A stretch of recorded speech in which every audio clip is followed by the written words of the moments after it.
so empty. The only thing I can see is my own silhouette. I'm getting stronger, step by step. The clock is ticking, but there's no time for regrets. I've been flying from town to town, from London to Taiwan. I've been in the 3 belts that he now owns.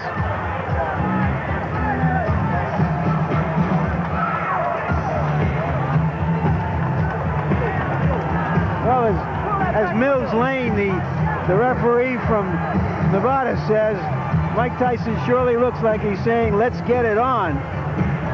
He was telling us the other day that there's an expression on the streets where he was raised that say, you got to bring it to get it. And that's exactly his philosophy. It means that you can't win at the tables with your hands in your pockets. And you can't win in here unless you take some shots, take some risks. You know, he quotes Joe Frazier, actually, as he comes into the ring when people criticize his height, that he's too small, and he says Frazier believed he was big enough to get the job done, and that's all that counts.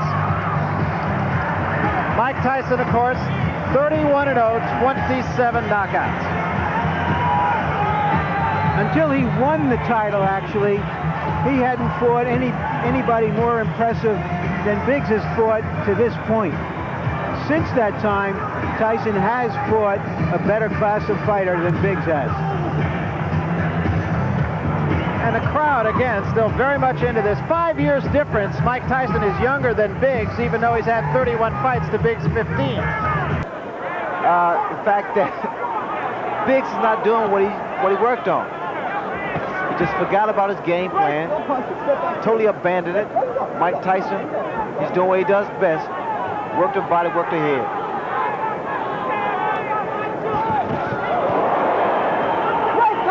Simple fact is, and I don't think you have to be a boxing expert, Tyrell Biggs is dropping his right hand, and he's just leaving himself completely open for the left hook. Well, I think this is a good education for the public, because the fans at home, because they're seeing what should not be done against a fighter like a Mike Tyson, or any boxer, or puncher rather, in particular. You have to be consistent, keep those hands high.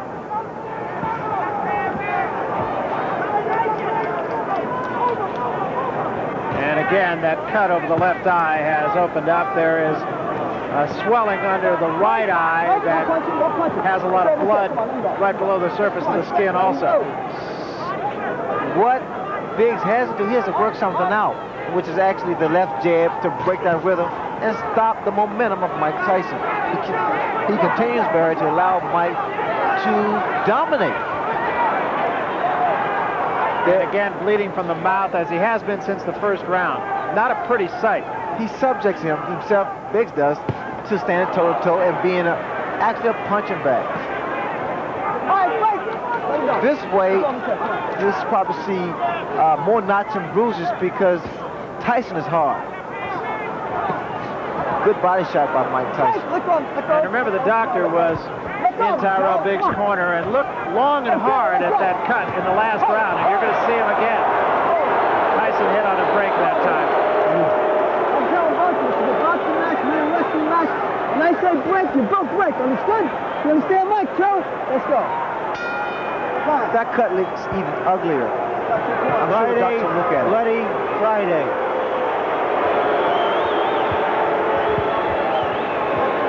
You're not doing enough. You're not doing enough. You know that? It's better than on the guy's guy. Now look, don't give in to this shit. This guy can't punch, can't do nothing out there. Now listen. All right, but look. Hey. No, you got to break clean, man. Tell him. And keep your hands up when this guy's... Don't trust the guy. Now look. Keep your head... Are you all right? Harold Letterman, unofficial, official. How do you score the fight? Well, Larry, I've got it 49-46. Mike Tyson, 4-1 in rounds. Based on a 4 points that we score, it's very simple to score. Mike Tyson's just been the effective aggressor, the harder hitter, and he's dominating at this point. This guy's tired. Okay. You understand? But don't let the guy see you. Come on, this guy's hurt. Lou Duba is doing everything possible to inspire Biggs. He said as he left the ring, you heard him, you heard him. Get back, please. Get back. That is wishful thinking. right, break. Come on, step back, King. Charles, step back. I'll take the sword away before you. And Biggs holding on a great deal now. There was a right hand. I was in the best condition of my life, and I did what I was supposed to do. Well, tell me, what did you think in that first round when he was moving, trying to do an Ali with his left? I knew when I came to this fight, I was the best fighter in the world, and not a man alive that can beat me.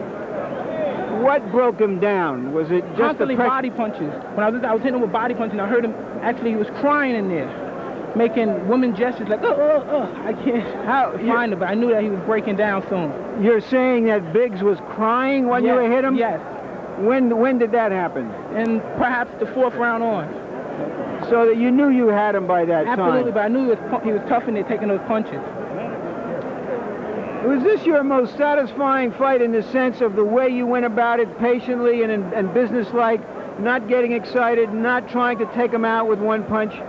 Well, I was very calm, and I was thinking about Roberto Duran, how he used to cut down the runners and just wear them down, and I had that frame of mind when I was in the ring. All right, Mike, let's take a look at the first knockdown, and would you describe what was happening? Well, I was in there looking for the punch, boom, and I knew it would come. Because when he threw a punch, his hand opened a little, and I thought I could slip a punch right in there. Were you trying to work on his cut early on because he was pretty bloody? No, I wasn't even thinking about the cut. I was just hitting to the body, softening him up. So that from then on, you really feel that it was inevitable after the first few rounds? Absolutely. All right, Mike, we hear now that you're going to fight Larry Holmes next. Why Larry Holmes? Well, I don't have any say-so in the matter. I was just a fighter, and I'll defend my title against any man in the world. If I was you, I'd talk to Jim Jacobs about that. Do you want to fight Larry Holmes? I'll fight any man in the world because I believe there's no one in this planet that can beat me. Okay, then let me ask Jimmy Jacobs, the co-manager of Mike, why do you want to fight Larry Holmes next? Well, the reason is that I would say that 90% of the world thought that Larry Holmes beat Michael Spinks the last time they fought. In fact, Larry, of 46 newspaper men polled after the fight, 42 men of the 46 voted for Larry Holmes in the last fight with Michael Spinks. Larry is sitting at home feeling that he's the champion, and that's the reason we're going to fight him. But he did lose his last two fights. He hasn't fought in a good long while. A lot of people are saying, what is this, some kind of an antique show? Or is this in the best or worst traditions of boxing, fighting these kinds of fights? I don't think it's either in the worst or best traditions of boxing. Boxing history is replete with 27 heavyweight champions attempting to regain the title. However, the champion we're talking about, Larry Holmes, was defeated by a split decision in his last fight against Michael Spinks, where everyone, even you, Larry, everyone, including you, thought that Larry Holmes won the fight. Okay, then what about Michael Spinks?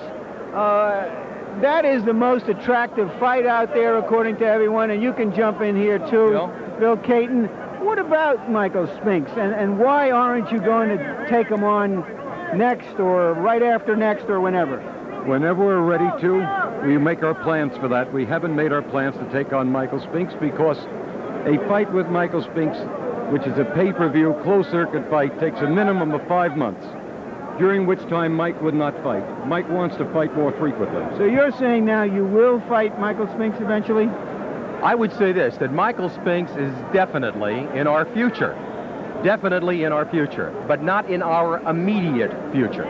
Let me put it this way. If you have been saying that you have a lot of fights planned, that you have told various people you're going to fight their man, what about going in there and saying, we'll fight you winner take all, or winner take almost all. We'll give $1 million to the loser and $20 million to the winner. Would you fight Spinks under those circumstances? If he would take $1 million, yes. Deal, yes. Or you take $1 million. Yes, we would fight Michael Spinks on the basis that the loser takes $1 million and the winner take the rest. Yes, we would do that. That's one way of making the deal. Yeah, that would be one way of making the deal quick. You sound pretty confident, and let's see what Barry and Ray think about that one.